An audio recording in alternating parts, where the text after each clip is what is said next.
دل جو ہے خدا کا گھر کہلاتا ہے، اور جب نبی پاک پر درود و سلام پڑے تو نبی پاک کا گھر کہلاتا ہے۔ کیوں کہ جو کسی میں بستا ہے گھر اسی کا ہوتا ہے، خدا کو بسائے تو خدا کا گھر ہے، نبی کو بسا لے نبی کا گھر ہے۔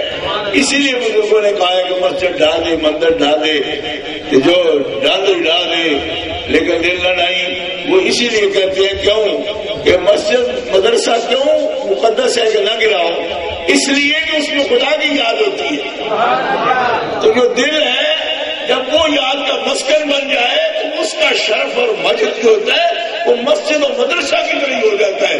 اسی لیے نبی پاک نے فرمایا اے کعبے یہ دیکھ تیری بڑی حرمت ہے مگر ایک عبد مومن کے خون کی قیمت تجھ سے بھی زیادہ ہے، اسی لیے کہ وہ اس کے دل میں خدا کی یاد ہوتی ہے۔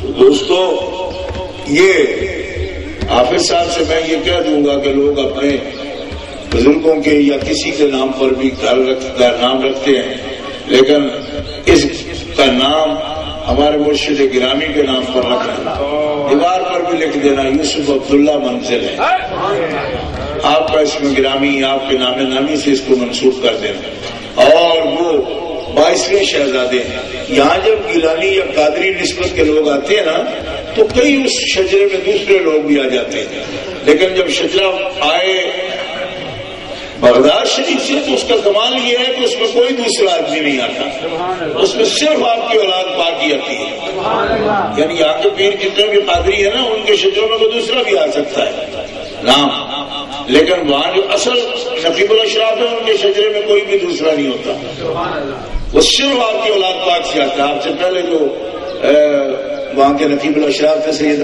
احمد عاصم الگیلانی، وہ حضرت ہی کے چچا تھے، تو وہ نقیب الاشراف تھے، ان سے پہلے سے عبدالرحمان الگیلانی وہ بھی آپ ہی کے دادا تھے، ان کا اسم گرامی یہ تھا۔ اور حضرت نے 1996 میں وصال فرمایا 11 دسمبر کو، آپ حضور کا نام تھا سید یوسف عبداللہ الگیلانی البغدادی، آپ کی عمر مبارک بھی 100 سال کے قریب تھی جب آپ نے وصال کی۔ اور پوری دنیا میں آپ نے بہت زیادہ ملائیشیا انڈونیشیا کے اندر اور افریقہ کے اندر، موزمبیق کے اندر اور روانڈا کے اندر، ایتھوپیا کے اندر بے شمار ہزاروں مراکز آپ نے دین اسلام کے قائم فرمائے۔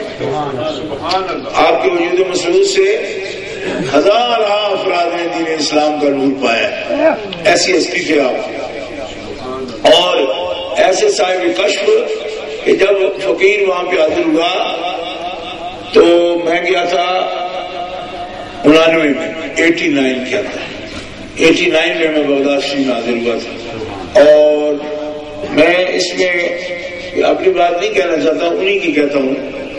میں وہاں پہ حاضر ہوا 14 روز میں حضور غوث پاک کی بارگاہ میں رہا، اور ایک روز مجھے بابا فقیر محمد بنو کے تھے پٹھان، ان کے پاس چابی ہوتی تھی سرکار کی بارگاہ اقدس کی، وہ خادم تھے، حضرت سید یوسف عبداللہ گیلانی نے ان کی ڈیوٹی لگائی ہوئی تھی، وہ چابی سرکار کے غوث پاک کے دروازہ پاک کی ان کے پاس تھی، وہ پوری نسل سے اب بھی ان کا بیٹا ہی چابی بردار ہے وہاں۔ حضرت صاحب کے کمرے کا چابی بردار بابا محمد قاسم ہے، وہ بنگلہ دیش سلٹ سے تعلق رکھتا ہے، اور حضرت صاحب کا جو دروازہ ہے سرکار شہنشاہ بغداد کا، اس کی چابی بابا فقیر محمد کے پاس ہے۔ یہ بنو کا رہنے والا پٹھان تھا، اب وفات پا گیا، وہیں اس کی قبر بن گئی بادشاہوں کے قدموں میں، اور اس کا بیٹا اب چابی بردار۔ اس وقت کے جو گدنشین ہیں، آپ کی عمر مبارک بھی 100 سال سے زیادہ ہو گئی ہے، سید احمد ظفر الگیلانی البغدادی، وہ سرکار الجیلانی البغدادی یہاں سفیر بھی رہے پاکستان کے اندر عراق کے کبھی اچھے دور میں، آج کل آپ کی عمر مبارک 100 سال سے زیادہ ہے، اور ان کے جو نائب ہیں ان کے بھتیجے سید عفیف الدین ہیں، وہ ان کی ڈیوٹی جو حکم فرماتے ہیں تو وہ آگے وہی سناتے ہیں، کیونکہ آپ ملاقات نہیں فرماتے۔ یہی عمر مبارک تھی 99 کے اندر سید یوسف عبداللہ الگیلانی کی بھی، اللہ تعالیٰ نے ایسی طویل عمریں ان کو عطا فرمائی ہیں، 80 سال 90 سال 100 سال عمر مبارک ہے شہزادگان کے خاندان میں، اور ایسی صحت اللہ کے فضل و کرم سے کہ اب بھی حضرت سے اگرچہ چلنا پھرنے سے آپ عاجز ہیں کہ اتنی بڑی عمر پاک ہو گئی ہے، لیکن باخدا میں قسم اٹھا کر کہتا ہوں کہ سید احمد ظفر گیلانی سرکار کو اس وقت بھی نظر بھر کے اس طرح دیکھا نہیں جا سکتا، اس طرح نور کی شعائیں آپ کے چہرے سے ظاہر ہوئی اس وقت بھی آپ یہی حال مبارک تھا سید یوسف عبداللہ الگیلانی البغدادی نقیب الاشراف، یہ کون ہے میرے حضور غوث پاک شہنشاہ بغداد غوث الارض والسماء غوث الجن والانس حضرت سیدنا امام الشیخ عبد القادر الجیلانی الحسنی الحسینی رضی اللہ تعالی عنہ ورحمۃ اللہ تعالی علیہ ورحمۃ واسعہ آپ کا مقام سبحان اللہ۔ تو آپ حسنی ہیں اور حسینی ہیں سبحان اللہ۔ آپ کو معلوم ہے حضور غوث پاک سرکار حسنی حسینی ہیں، حسنی حسینی یہ بزرگوں کے حالات عام کتابوں میں لکھے ہوتے ہیں، لیکن عام سے میری مراد ہے تو حدیث پاک میں تو تھوڑی لکھے ہیں، جو چوتھی صدی پنجویں کا بزرگ ہوگا تو حدیثوں میں تھوڑا ذکر آئے گا، لیکن تفسیر نور المعانی میں علامہ محمود علوسی رحمۃ اللہ علیہ نے 8ویں جلد میں ان کا ذکر کیا ہے۔ یہی آیت جو اولیاء والی میں نے پڑھی ہے اس کے ساتھ وہ آگے بیان کرتے جاتے ہیں، اور آگے پھر اور بھی آیات الاخلاء یوم بعد العبادات وغیرہ اس کے ساتھ بھی آپ کا تذکرہ لائے۔ وہ فرماتے ہیں کہ میں بغداد کا رہنے والا ہوں، علامہ سید محمود علوسی فرماتے ہیں میں بغداد کا رہنے والا ہوں، اور میں نے اپنی زندگی میں ایک بندہ بھی ایسا نہیں دیکھا جو اللہ کا کلمہ پڑھتا ہو اور نبی پاک کی رسالت کا قائل ہو اور غوث پاک کی عظمت کا قائل نہ ہو، ایسا میں نے نہیں دیکھا۔ تفسیر قرآن میں یہ بات ولی کی شان میں لکھ رہے ہیں، فرماتے ہیں میں نے ایک بندہ بھی ایسا نہیں دیکھا جو اللہ کی توحید کا قائل ہے اور محمد رسول اللہ کی رسالت کا قائل ہے، وہ غوث پاک کی عظمت کا منکر ہو، ایسا کبھی نہیں دیکھا۔ آپ فرماتے ہیں آپ حسنی ہیں باپ کی طرف سے، حسینی ہیں ماں کی طرف سے، آپ کی امی جان حضرت فاطمہ ام الخیر یہ حضرت امام حسین علی مقام کی اولاد سے، حضرت امام علی مقام شاہ کربلا کی اولاد سے، اور آپ کے والد ماجد حضرت ابو صالح موسیٰ جنگی دوست رحمت اللہ علیہ یہ حضرت امام حسن مجتبیٰ کی اولاد سے، گویا نانکو دادو کو جیسے میاں صاحب نانک دادو سچا دے اچا حسبو نسبو کہتے ہیں نا، وہ اسی بات کو بیان کر رہے ہیں، اصلی ہے حسینی۔ مگر ایک بات بڑی پتے کی لکھی، آپ فرماتے ہیں کہ دوستو اللہ نے مجھے یہ شرف دیا ہے، اپنے محبوبوں کی اولاد میں مجھے پیدا کیا، میں اصلی ہوں حسینی ہوں، لیکن میرا فخر ہے میں صدیقی بھی ہوں۔ ایک رافضی مجھے کہنے لگا کہ یہ جو غوث پاک کو تم سید کہتے ہو نا یہ سید نہیں ہے۔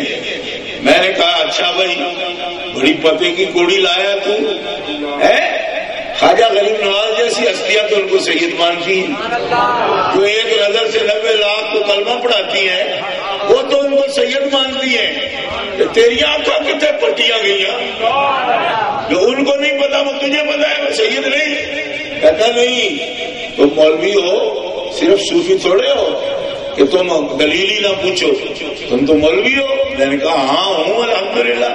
تو کہنے لگا پھر مولوی ہو تو دلیل کی بات کرو۔ میں نے کہا ٹھیک ہے دو دلیل۔ کہنے لگا دلیل یہ ہے کہ جو سید ہو اصلی حسینی ہو وہ علوی ہو سکتا ہے، فاطمی ہو سکتا ہے، محمدی ہو سکتا ہے، وہ صدیقی کیسے ہو سکتا ہے؟ صدیق حضرت صدیق اکبر تو قریشی ہے، وہ ہاشمی تو ہے ہی نہیں، وہ صدیقی کیسے لکھا؟ کہ غنیت الطالبین میں خود آپ نے اپنے نام کے ساتھ صدیقی لکھا، یہ کیوں لکھا؟ تو میں نے کہا پھر مجھ سے کو پوچھتا ہے؟ جو ہمارا پیر خود بولنے والا ہے ہم اسی سے پوچھتے ہیں۔ میں نے غنیت الطالبین کھول کے آگے رکھ لی۔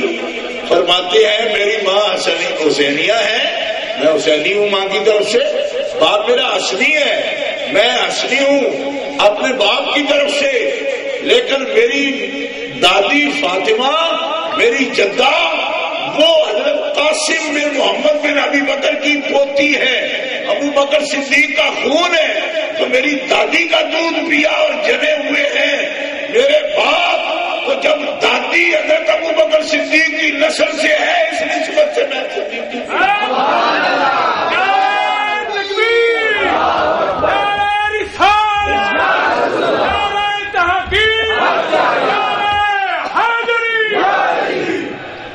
اس وجہ سے آج بھی 11ویں شریف سارے سنی مسلمان جہاں دنیا میں بھی ہوتے ہیں، یہ آپ یوں نہ سمجھیں کہ آپ پاکستان میں ہوتے ہیں یہاں پٹوار میں تو 11ویں پڑھاتے رہتے ہو نا۔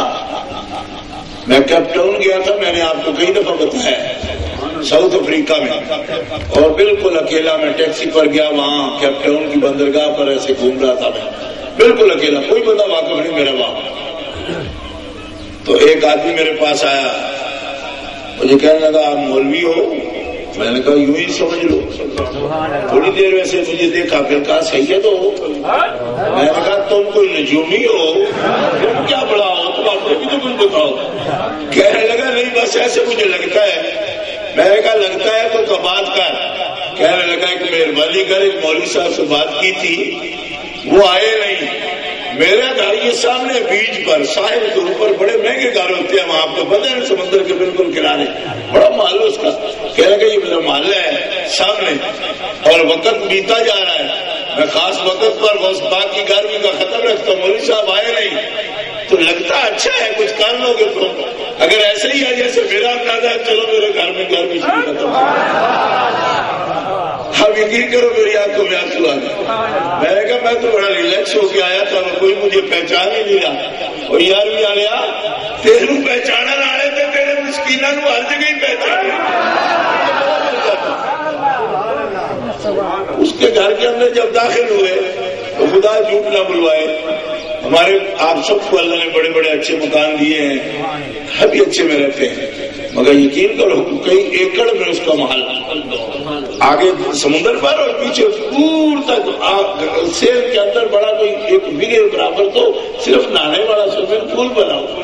اور میں کہوں سیٹھا اور تو کی لے لے وہ اس وہاں کھڑو آدھا جو کچھ لیا انہوں کو لے اللہ نے مجھے کہا یہ جو کچھ بھی دیکھ رہے ہو سب انہیں کا ہے۔ میں نے کہا کیسے؟ کہنے لگے میرے والد تو جھاڑو بیچتے تھے، دکان تھی بمبئی میں جھاڑوؤں کی، خاک روپ تھے، خاک روپ نہیں تھے، جھاڑو بیچنے والا بیچتے تھے ان سے لوگ، ہمارے مشہور ہے جھاڑو والے، ہمارے بمبئی میں نام ہی یہ۔ لیکن میری والدہ 11ویں شریف پکاتی تھی، ہر ماہ 11ویں شریف جو کچھ بھی نظر پیش کر سکتی سیرابوں سے پا کے نظر پیش کر۔ تو خواب میں آپ نے فرمایا کہ ایک باپ تیرا یہ معذور ہو گیا ہے، اس کا جو کاروبار ہے کر، لیکن یہ بڑا بچہ جو ہے اس کو لے کے افریقہ چلی گئی۔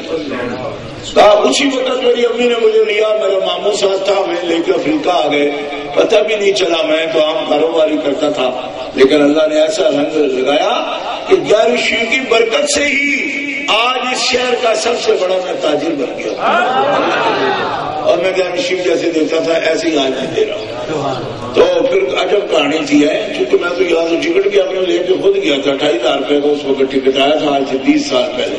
تو مجھے کہنے لگے تم کیسے یہاں گھوم رہے ہو؟ تو کیپ ٹاؤن پتہ ہی کسی کو نہیں، تم تو بول بھی لیتے ہو، تم مولوی بھی ہو، سید بھی ہو، تو پھر کیسے بتایا بھی نہیں؟ میں کہ مجھے بھی شوق آیا تبلیغی جماعتیوں کی طرف جانا تو چاہیے، کوئی جاڑو بنائے بغیر بھی جائے میں۔ تو پھر میں آپ کو کشمیر میں آپ کے سامنے یہ بات کہتے ہو، کہنے لگے کتنا ٹکٹ بنا کہاں اترے؟ میں نے کہا جوہانسبرگ، اور وہاں سے بس پر آیا ہوں کیپ ٹاؤن۔ بڑا سفر ہے، جو بچے آج کل تو افریقہ جاتے ہیں ان کو سمجھ آئے گی 9-10 گھنٹے گاڑی چلتی ہے، پھر کیپ ٹاؤن آتا ہے۔ تو اندر گیا اور چیک سائن کیا، کتنے کا لیا تھا؟ میں کہا 28,000 کا۔ 28,000 کا چیک لا کے میرے سامنے پیش کر، میں نے کہا یہ ہماری طرف سے قبول کرو، اور پھر بھی کبھی بابا آنا، ہمیں پتا ہے سید ہے کہ بابا پھر آنا، پہلے فون کرنا، ادھر سے بھی نہیں خریدنے دیں گے، ہم ہی بھیجا کریں گے ٹکٹ پہ۔ تو مجھے سمجھ آئی کہ یہ ایسا پیر نہیں ہے جس کا سکہ کوئی قد ملک میں مزرعے چشت و بخارا و عراق و اجمیر، کون سی کشت پہ برسا نہیں جھالا تیرا۔ جہاں بھی کوئی کشت ہے جو سبز کھیتی ہے جس پہ اللہ کی معرفت کا نام آتا ہے، رسول اللہ کی محبت کا نام آتا ہے، اس کے اندر جو بھی سبزہ یا رویدگی ہے میرے غوث پاک کی معرفت کے جالے سے ہی آتی ہے۔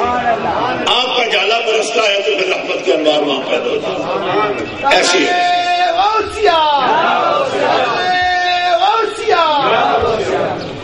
تو آپ کا میں اس لیے نام لے رہا ہوں حضرت شیخ یوسف جلال گیلانی بغدادی سرکار کا۔ تو بعض لوگوں کا خیال ہوتا ہے کہ جو گدی نشین ہوتے ہیں وہ نرے گدی نشین ہوتے ہیں، گدی نشین وہ ٹھیک ہے، گدی نشین ہوگی، لیکن غوث پاک سرکار کی گدنشی میرے گدنشی نہیں ہے. میرا ایمان ہے اس بات. ایک آدمی مجھے کہنے لگا کہ جب پینٹ کوٹ بھی پہن لیتے ہیں تو میں ان کو لگتا ہے جلد پا لیں گھروں تو مقتدیاں پڑھ کے کٹ چڑھنا جب پائے ایک دیڑے اتنا ماحول ہے جی. تو میں کہا شہنشاہ ہے اس کو کون پوچھتا ہے. تو حضرت سے عبد اللہ الگیلانی البغدادیہ سے نظر والے بندے تھے. تو میں فقیرانہ گیا ہوں, وہ بھی فقیر ہی اور کیا ہوگا. یا کہ یہ ماننے والے دوست ہیں تو یہ کہیں گے کہ ٹھیک ہے جی ہمارا پیچھا کرنا دنیا میں کہیں سفر کرتا تو ایسے بندے سمجھتے ہیں کپڑے کا تاجر ہونا کوئی شیخ یا تو میں حاضری دے ایسے برامدے میں بیٹھا ہوں. ایک دن بابا فقیر محمد آئے, بڑا روپ بابے کا ہے, مجھ سے بھی چڑھی اتنی بڑی داڑھی ایسا بڑا منہ ان کا. تو کہتے مجھے پچھلے 51 سال سے میں غوث پاک کا چابی بردار مجھے فرما. سو بابا جی آ کے مجھے کہنے لگے تو میں نے تمہیں چاول تو کئی دفعہ دیے, تیرا نام نہیں پوچھا. میں نے کہا اب کیا ضرورت پڑی. کہہ لگے نہیں عرصہ بلاتے ہیں, کہتے ہیں ادھر ایک ستون کے ساتھ ایک بندہ بیٹھا ہے اس کا نام عرفان ہے, اس کو بلا. 4-5 آدمی سے پوچھا وہ کون عرفان ہے, اب تیرے پاس آیا تو عرفان ہے. میں نے کہا میرا نام تو عرفان ہی ہے. کیا عرصہ بلاتے. میں گیا آپ کے پاس, ان کا الگ ماشاءاللہ آفس ہے, اس سے بھی بڑا کمرہ, پوری اس جگہ سے بڑا کمرہ ہے جس میں آپ جلوہ فرما ہوتے. آپ تشریف فرماتے, مجھے فرمانے لگے تم آئے تم نے بتایا نہیں لنگر کہاں سے کھاتے ہو. میں نے کہا جی میں اطلس ہوٹل پر کھانا کھاتا ہوں, ہمارے لنگر شریف کے نہیں کھاتے. میں نے کہا جی واقف تھا کوئی نہیں اور میں لینڈ میں لگنے کا شروع سے آتی نہیں ہوں. تو ایک بندہ مل گیا, اس نے اس ہوٹل پہ چھوڑا, میں کھا کے فرمایا نہیں ایسا نہیں کرتے. جب بابا کے پاس آئے ہو تو کھانا بھی بابا کا کھانا, اتنا ہوٹل پر نہیں چلے. میں نے کہا جیسے آپ کی بڑی فرمایا ادھر آیا کرو, بابا قاسم کو بلا کے اس کو کھانا دو, اس کھانا ادھر کھلاؤ ہمارے کمرے میں. اور کھانا سبحان اللہ ایسا نفیس. مولوی لوگوں کو کسی کھانے کا کوئی یہ نہیں ہوتا, رسول اللہ کی کرم سے. میرا ایک دوست تھا حافظ محمد یعقوب, فوت ہو گیا ہے. ایک جگہ بات ہو گئی, کسی بڑا جٹ چودھری تھا تو اس کی نا چائے میں اس نے تھوڑا کلام کر دیا. کہنے لگا یہ کیا چائے بنی, چائے تو ہم بناتے اور اس کہ مولوی کدی مجھ بھی تکی ایویں لگا کرن چا کرنا. اس نے کہا تو کدی چاہ بھی تکی لا ادھر دودھ میں تمہیں چائے بنا کے دو. چائے لایا, وہ جٹ تھا 60-70 مجھ اس کی بہت بڑا, ابھی بھی اللہ ان کا ڈیرا آباد رکھے سنی ہے.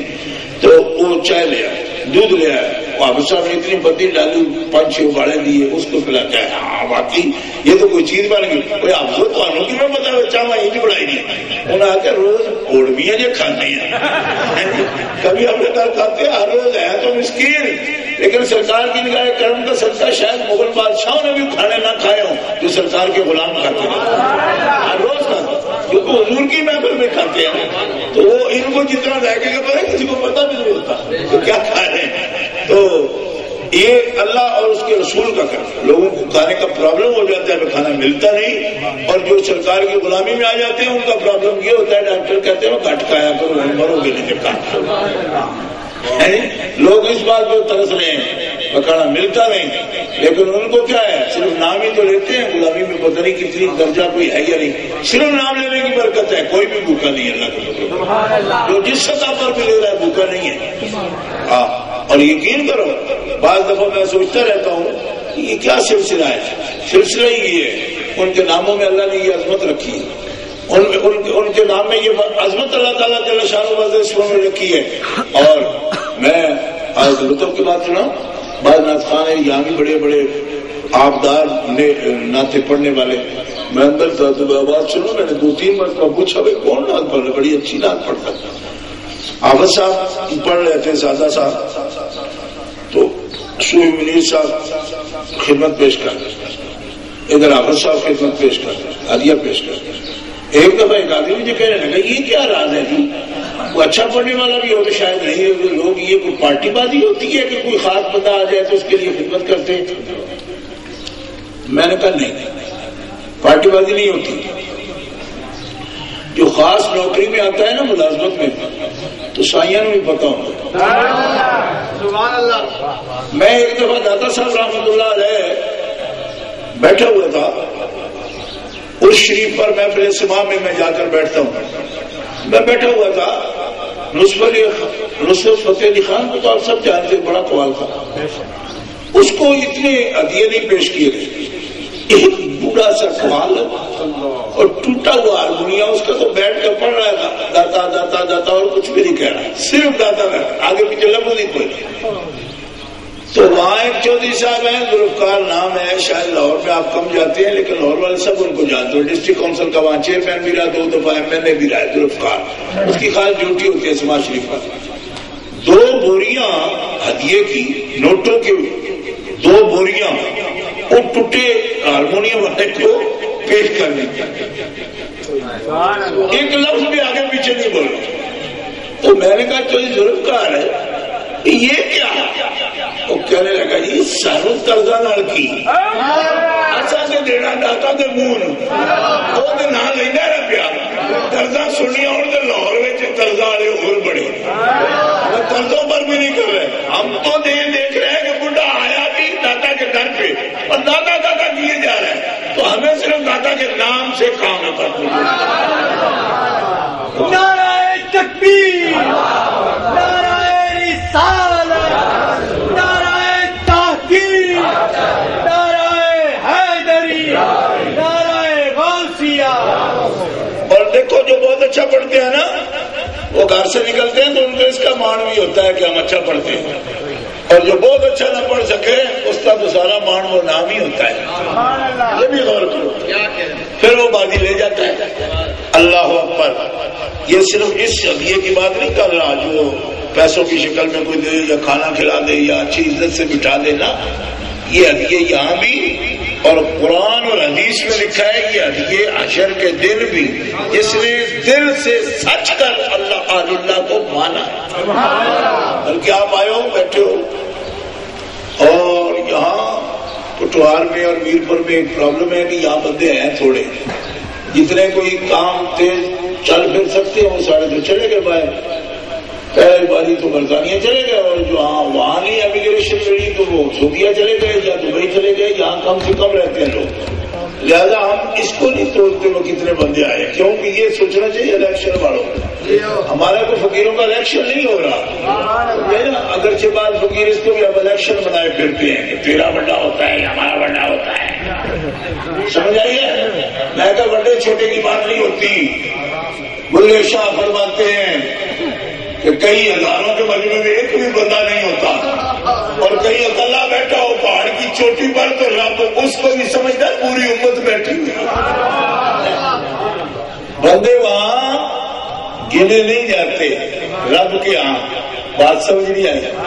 بندے وہاں گنے نہیں جاتے رب کے ہاں. سرانگی 1 2 3 نہیں، بندے تولے جاتے.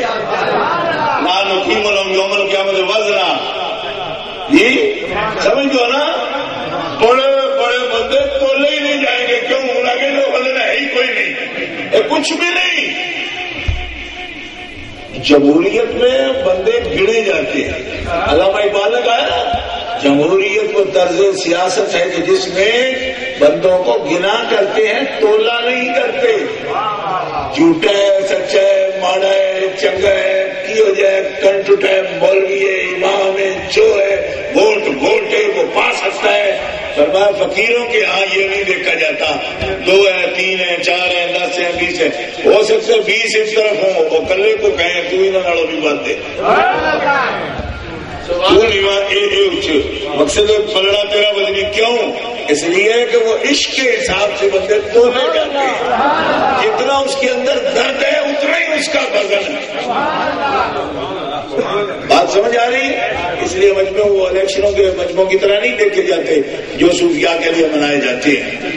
گرامی قدر حضرات، تو مجھے حضرت نے اس وقت 89 میں نام سے بھی پہچانا اور پھر ارشاد بھی فرمایا اور اپنی مور شریف بھی ہمیں عطا فرمائی. ایک آدمی مجھے کہنے لگا یہ اس کو خلیفہ کہتے ہو، آفت صاحب کو بھی خلیفہ کہتے ہو، یہ بھی ہمارے خلیفہ صاحب ہیں صوفی منیر صاحب. تو مجھے ایک آدمی کہنے لگا تم بھی فلانے پیر صاحب کی طرح خلافتی بانٹتے رہتے ہو. میں نے کہا نہیں، میں بڑا معیار دیکھتا ہوں. اس نے کہا کیا معیار دیکھا ان میں؟ میں نے کہا مجھ میں جو حضرت سید یوسف عبداللہ نے دیکھا، سبحان اللہ، سبحان اللہ، جو مجھ میں انہوں نے دیکھا. میں نے کہا وہ کیا؟ میں نے کہا وہ مجھے آج تک پتا نہیں کہ انہوں نے کیا دیکھا. تو جب اتنی بڑی سرکار نے اپنے سے کو نواز دیا تو یہ لوگ مجھ سے لے کے میں ان کے تعلق کو کیوں نہیں نبھا سکتا؟ اپنے سے زیادہ ان کو نیک جانتا ہوں، ان کے اعمال سے واقف ہوں. تو کس انداز سے جو لوگ نماز روزے کے پابند ہیں، کتنے تہجد گزار ہیں، کتنے نیک نیت ہیں، میں ان کو پہچانتا ہوں. جس کو پہچانتا ہوں میں اس پر اعتماد کرتا ہوں. یہ فقراء ہیں آپ کے غوث پاک شہنشاہ کے، فقراء ہیں آپ کے مشن کو، غوث پاک کے مشن کو لے کر چلنے والے ہیں.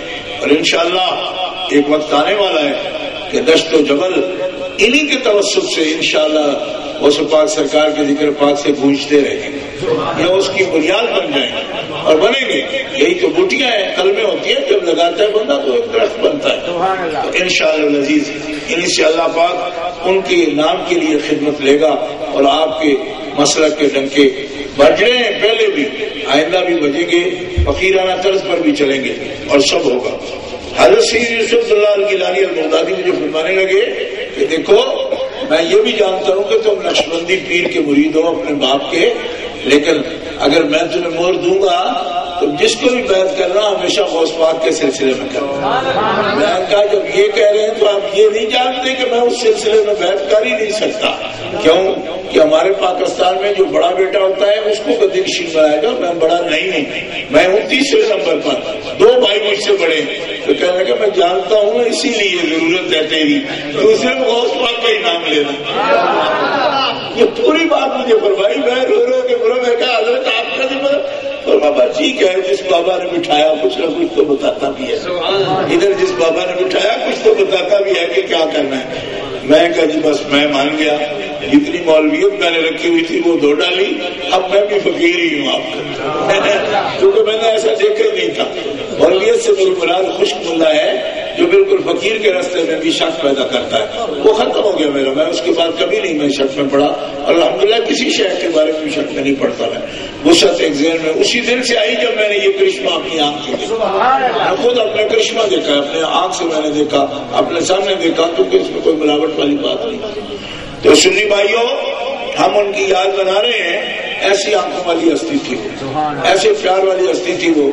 آپ نے راونڈا میں اور صومالیہ میں لاکھوں لوگ جو مر رہے تھے بھوک سے، آپ یوسف اللہ الگیلانی نے غوث پاک کی بارگاہ اقدس سے ان کے لیے اتنا بڑا فنڈ جاری کیا کہ اس وقت کے پورے کاخ میں سب سے زیادہ گندم اور کپڑے اور لباس غوث پاک کی درگاہ سے بھیجے. ایسے یوسف اللہ الگیلانی اپنے فرزند گرامی کو ساتھ بھیجا اور فرمانے لگے سب کے منہ میں جاؤ گے اور بتاؤ گے کہ یہ سب کچھ خیرات ہے جو غوث پاک کے درگاہ سے.